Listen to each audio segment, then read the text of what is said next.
वे कार्यपालक लोक अफसरों के कार्यों के रूप में या अभिलेख के रूप में है, या किसी राज्य में रखे गए प्राइवेट दस्तावेज के अभिलेख।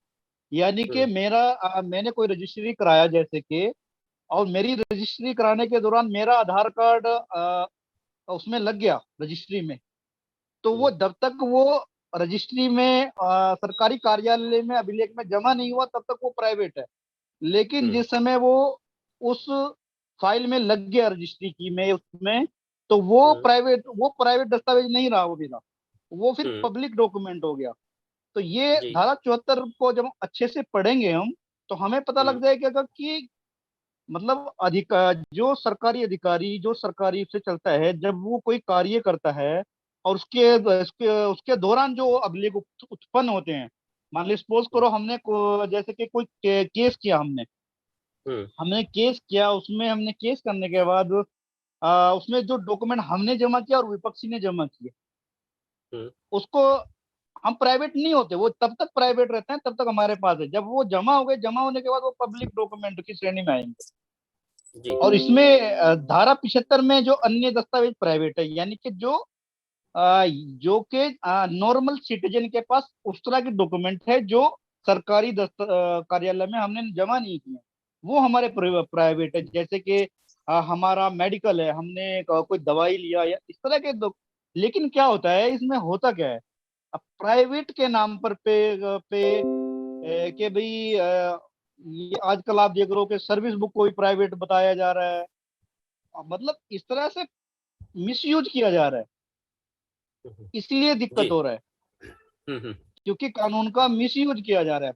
अगर प्रॉपरली देखा जाए तो प्रॉपरली के हिसाब से पब्लिक डॉक्यूमेंट की डेफिनेशन देख के ये सब चीजें आएगी इसमें, लेकिन उसका होता नहीं है। आजकल ऐसा होता है, मेरा खुद का एक्सपीरियंस है कि किसी डिपार्टमेंट में आपने कोई कंप्लेंट किया, कंप्लेंट करने के बाद वो अपनी मनमर्जी का डिसीजन ले लेते हैं, आपकी कंप्लेंट को कंसीडर करेंगे, उस पर जांच करेंगे, कई कई साल तक उसको लटकाएंगे।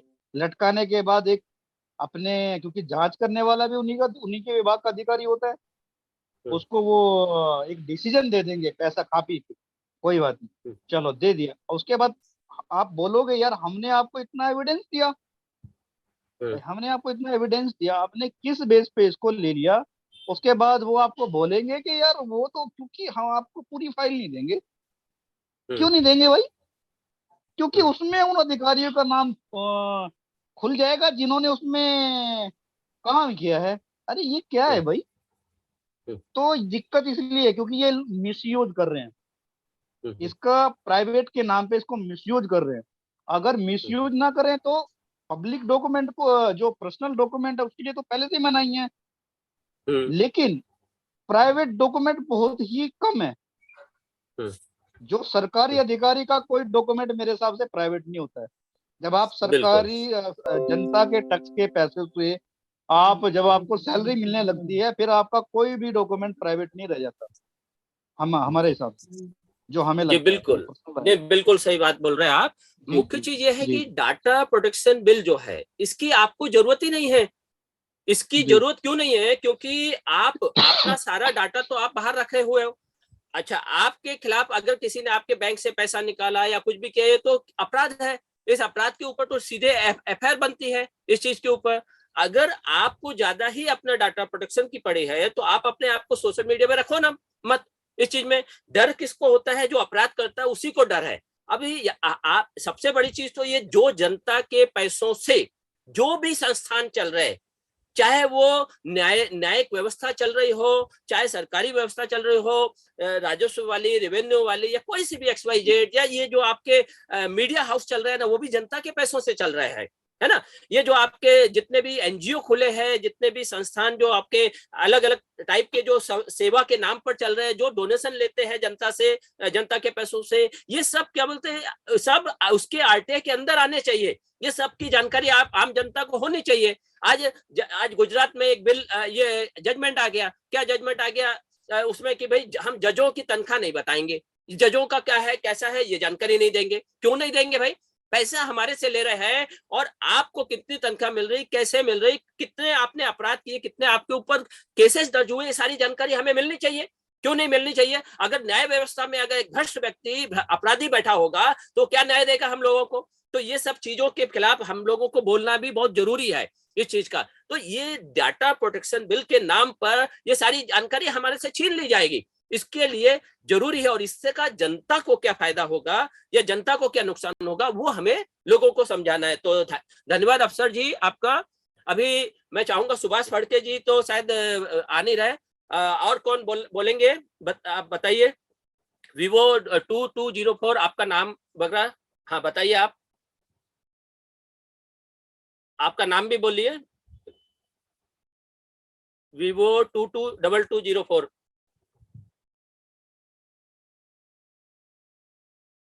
बोलिए। ठीक है, चलिए अभी हम राजकुमार जी आप बताइए अपने इसमें कि जनता को क्या जरूरत है, जनता कैसे समझे कि भाई आरटीआई की हमें जरूरत है।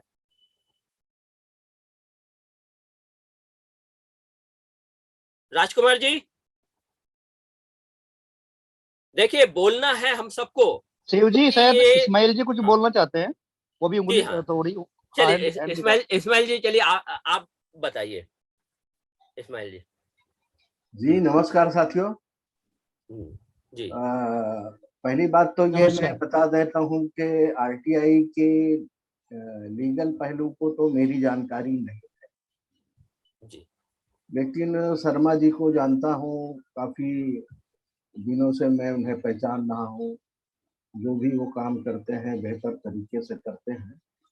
मैं यहाँ पर एक सुझाव रखना चाहता हूँ शर्मा जी कि जो भी साथी आज जुड़े हुए हैं, जो चर्चा कर रहे हैं, तो उनका अनुभव अगर वो लिखकर आपके व्हाट्सएप पर भेजे तो ज्यादा कारगर काम हो सकेगा।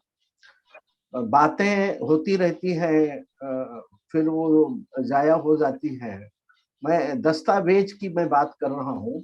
सबसे अपील करिए कि उनके जो अनुभव है, वो जो आरटीआई के जो ये नया कानून लाने वाले हैं, इसका इफेक्ट जनता पर क्या पड़ने वाला है, इसका नुकसान क्या होने वाला वगैरह वगैरह, इस तरह के अगर वो लोग सब लिख कर भेजते हैं तो जो बॉम्बे की, मैं समझता हूँ उसको एक प्रस्ताव की शक्ल दे दें। सारे लोगों को लेख कलेक्ट करने के बाद एक प्रस्ताव बना दें, और जो लोग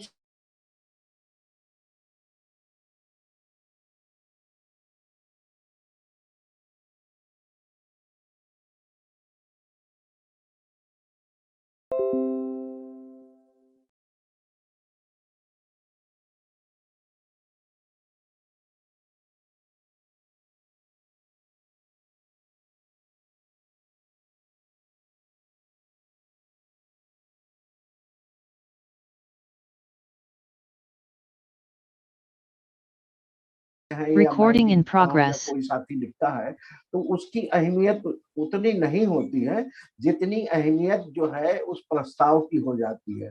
तो ये प्रस्ताव जब जाएगा तो काफी गंभीरता से उसे लोग भी लेंगे और सरकारें भी लेंगे, और जो अधिकारी हैं उनको भी लेना पड़ेगा। दूसरा रोल मेरा इसमें ये हो सकता है कि इस पारित प्रस्ताव के कम से कम 100-200 कापियां मुझे भी दे दें, क्योंकि वो मुझसे जो लोग भी मिलने आते हैं, काफी तादाद में आते हैं, उन सबको मैं दूंगा और उनसे कहूंगा कि भाई इस मुहिम से जो आरटीआई की मुहिम चलाई जा रही है, उनके साथ वो लोग जुड़े। और जहां मैं जाऊंगा, खुद जो है मेरे भी दौरे होते रहते हैं, मुलाकातें होती रहती हैं, मैं उन तक भी ये जो है प्रस्ताव देता रहूंगा। तो ऑटोमेटिक मैं समझता हूँ एक बड़े पैमाने पर इस देश में इस चर्चा एक शुरू की जा सकती है और शुरू हो जाएगी। कम से कम मैं करोड़ों तक तो मेरी ही बात चली जाएगी। तो मैं समझता हूँ मीटिंग के लिए यहाँ हम कन्विंस आपको करें, आप मुझे करें साथियों, मैं आप लोगों से विनती करता हूँ कि आप लोग कलम उठाएं और लिखकर शर्मा जी के व्हाट्सएप पर भेजें, और फिर उसको एक प्रस्ताव के शक्ल देने के बाद उसको मीटिंग में पेश करें, और आप लोग भी आए। मैं समझता हूँ उस प्रस्ताव, उस मीटिंग में आप आए और उसमें आपकी शमूलियत हो जाए तो ज्यादा बेहतर होगी। ज्यादा से ज्यादा लोग अगर आते हैं तो मैं समझता हूँ कि प्रस्ताव भी बड़ा हो जाएगा और उसकी अहमियत बढ़ी जाएगी, और मुझे एक बड़ा मटेरियल मिल जाएगा देश भर में पहुंचाने का। धन्यवाद जी जी, धन्यवाद आपका इस्माइल जी, आपकी बात बिल्कुल सही है। यहाँ पर मैं कुछ और चीज, यानी जो ये सेशन रखा है और किस मकसद से रखा है उसको थोड़ा सा समझने की जरूरत है। पहली बात तो हम लोग मतलब लड़ रहे हैं, सब अपने अपने स्तर पर लड़ रहे हैं। कोई पीड़ित होने के बाद एक्टिविस्ट बना है या कोई किसी रूप में बना है। हमें बोलने की एक ताकत और वो तरीका क्या है, क्योंकि ये पूरा मुद्दा खाली आपका हमारा नहीं है, ये जनता का मुद्दा है। मगर जनता को समझ में नहीं आ रहा कि उनके साथ क्या गलत हो रहा है। तो हम आप लोगों के मार्फत समझाना चाहते हैं कि आप जनता को कैसे समझाएंगे, और इसके लिए जो आपका जो आप बोल रहे हैं इसका शॉर्ट वीडियो 2 मिनट का, 3 मिनट का, 5 मिनट का जो रहेगा, इसको हम सबका सेपरेट सेपरेट, और उस पर शैलेश गांधी जी की क्या प्रतिक्रिया है, क्योंकि जहां तक है पढ़ना, ये पढ़ करके और इस सब चीज का जो दस्तावेज बनेगा ये बहुत बढ़िया बन जाएगा इस चीज को, ये आप लोग हमें देंगे तो बहुत ही अच्छा रहेगा। लेकिन ये जो 2-2 मिनट का या 4-4 मिनट का जो वीडियो रहेगा इसको हम सेपरेट सेपरेट करेंगे, तो आप कम से कम अपने एरिया में जहां पर भी आप खड़े हैं, जहां पर भी आप अपने आप को फैलाते हैं, बताते हैं, वहां फैला सकते हैं, ताकि वहां की जनता समझे कि आपने क्या काम किया और उसकी वजह से जनता को क्या फायदा होगा, और अगर वो काम करने से रोक दिया गया आपको तो क्या नुकसान होगा, और वो आपको ही नहीं रोका जाएगा। डाटा प्रोटेक्शन बिल की वजह से लगभग सभी लोग रुक जाएंगे उससे। तो इसकी वजह से इसको हम कर रहे हैं आगे। अच्छा, मैं अभी चाहूंगा मेलविन जी आप थोड़ा सा बताएं इस मामले में कि आरटीआई की वजह से आपने क्या ताकत पाई जनता को। अगर आरटीआई अगर खत्म हो गया तो वो जो ताकत आपको मिली है वो ताकत कैसे जीरो हो सकती है, कैसे खत्म हो सकती है। आज आप ऑफिस जाते, बीएमसी ऑफिस जाते, पूरे ऑफिसर लोग क्या बोलते, जो डर उनके मन में बैठा हुआ है वो किस वजह से बैठा है या क्या है कारण, ये थोड़ा सा आप अपना एक्सपीरियंस दीजिए जरा। जैसे जी जी शिवनारायण जी, अभी मेरा एक मुद्दा है जिसके लिए हम काफी टाइम से लड़ रहे हैं, 6-7 साल हो गए। सोसाइटी का मामला है। एक अनऑथराइज्ड गैराज है हमारे बिल्डिंग में, जो फाइनल ऑक्यूपेशन सर्टिफिकेट के बाद इन्होंने बांधकाम किया है। ना तो सोसाइटी को किसी मेंबर को पता है, ना किसी की एनओसी ली गई है और दी गई है बीएमसी में। इन्होंने जो प्रस्ताव रखा था कोई चीज एक स्टिल्ट में उनको गैराज बनाने के लिए, लेकिन उन्होंने हकीकत में क्या करा है कि ओपन ग्राउंड जो सोसाइटी के ओपन स्पेसेस रहते कंपाउंड में, वो उन्होंने खुलेआम जाकर 2 दिन में